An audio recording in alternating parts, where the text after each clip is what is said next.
여호수아서 5장 10절 11절 말씀입니다.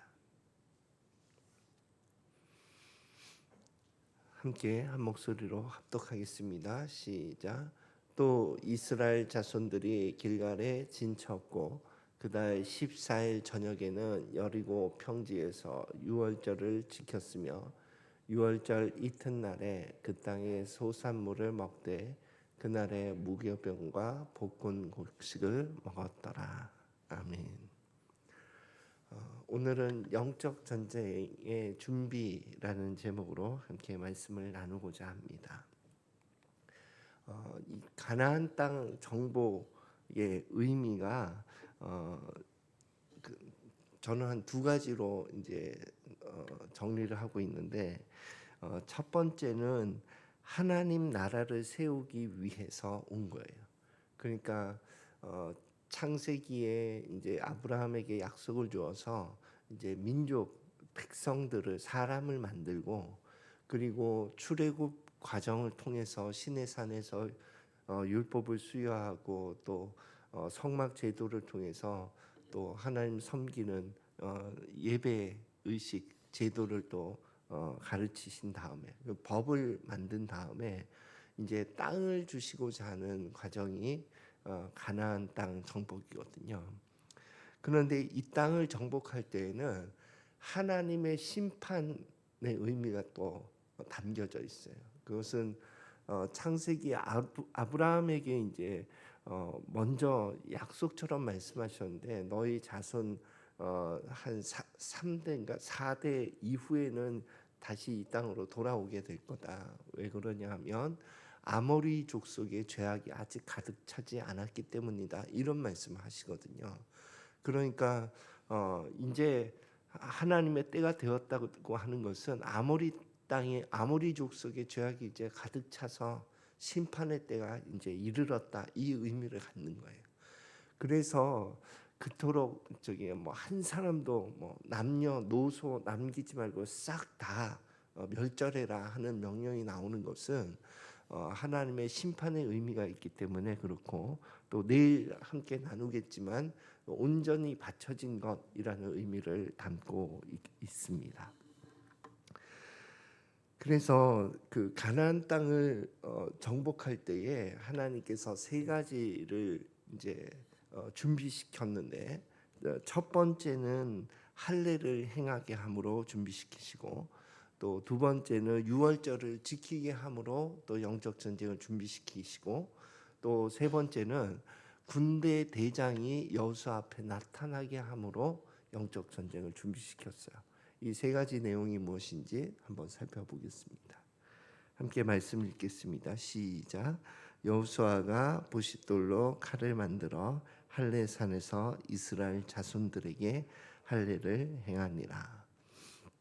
이 할례의 의미는 육체에 하나님의 언약을 새기는 의식이거든요. 그래서 원래 난지 8일 만에 이제 할례 의식을 행하고, 그리고 그 의미는 너희는 나의 백성이다 하는 의미를 담고 있는 거예요. 그래서 이 할례 의식을 행한다는 것은 이제 나의 정체성이 나는 하나님의 백성이다 하는 것을 새기는, 육체에 새기는 의식이거든요. 그래서 이것을 행하라 한 그 의미는 1세대들, 이 할례를 행했던 1세대들은 다 광야에서 세상을 떠났어요. 그리고 광야에서는 이 할례 의식을 행하지 못했거든요. 그래서 이제 가나안 땅 정복을 앞두고 너희는 나의 백성이다 하는 그 정체성을 확인시켜 주기 위하여 이 영적 전쟁을 준비하신 겁니다. 그래서 자기 정체성을 확증하는 것이 영적 전쟁에 있어서 하나의 기둥이 되는 것입니다. 함께 말씀 읽겠습니다. 시작. 또 이스라엘 자손들이 길갈에 진쳤고 그달 14일 저녁에는 여리고 평지에서 유월절을 지켰으며 유월절 이튿날에 그 땅의 소산물을 먹되 그날에 무교병과 볶은 곡식을 먹었더라. 유월절은 또 어떤 의미가 있냐면, 그 출애굽할 당시에 하나님이 구원하셨다. 그 장자의 죽음의 그 저주에서 패스오버한 그 사건을 기억해야 하는 절기거든요. 그 기억의 그 의미는 뭐냐면 하나님이 우리를 구원하셨다 하는 것을 기억하는 거예요. 우리가 부활절을 지키는 것은 예수님은 부활하셨다 하는 것을 기억하는 것처럼 절기의 의미는 그것을 핵심적인 그 메시지의 내용을 꼭 기억하라는 의미거든요. 그래서 이 유월절을 지킨다는 것은 이제 우리가 다른 민족과 구별된 그 거룩함의 뿌리는 뭐냐 하면 예배에 있다는 거예요. 그 뿌리가 예배에 있다는 것을 잊지 말라는 거예요. 그래서 우리는 다른 백성들과 구별된 것은 하나님을 예배를 통해 경험적으로 안다는 거예요. 그래서 유월절 의미가 영적 전쟁을 할 때는 이것이 꼭 필요하다. 예배를 통해서 하나님과 관계, 하나님을 아는 관계로 간다는 것이 영적 전쟁에 있어서 굉장히 중요한 또 한 기둥이 되는 것입니다. 이제 마지막 내용 함께 보겠습니다. 시작. 여호와의 군대 대장이 여호수아에게 이르되 내 발에서 신을 벗으라. 내가 선 것은 거룩하니라 하니 여호수아가 그대로 행하니라. 아멘. 이 군대 대장이 나타나서 이제 내 발에서 신을 벗으라 하는 의미가 당시 고대 군동에서는 주인은 신발을 신고 종은 노예는 신발을 신지 않았어요. 그래서 사람들은 알아요. 신이 없는 사람은 자기 삶의 주권이 없다는 것을. 그래서 이 하나님께서 모세에게도 그렇게 요구하셨잖아요. 그리고 여호수아에게도 동일하게 요구하시는 거예요. 네가 이 백성의 리더로 지금 이끌어 가고 있지만 너는 내 발에서 신을 벗으라는 거예요. 그 주도권을 너의 결정권을 나에게 넘기라는 거예요. 그러니까 영적 전쟁을 한다 했을 때에는 이 하나님이 무슨 말씀을 하시든지 내가 그대로 하겠다는 그 자세가 잡혀 있어야 돼요. 그렇지 않으면 여리고성 전쟁서부터 그것을 도저히 실행할 수가 없는 겁니다. 그러니까 영적 전쟁이라고 하는 것은 우리가 막 싸워서 하나님께 승리를 갖다 바치는 게 아니에요. 하나님이 이미 이루어 놓으신 그 일을 우리가 순종함으로 확인해 가는 전쟁이거든요. 그러니까 하나님이 하라는 군대 대장이라고 그러잖아요. 대장이면 그 부하면은 명령이 떨어지면 가야죠. 명령이 떨어졌는데 제 생각에는 그건 아닌 것 같은데요. 이렇게 하면 그게 군대입니까? 그러니까 그것이 되어 있어야 하나님의 영적 전쟁이 수행이 된다는 거예요.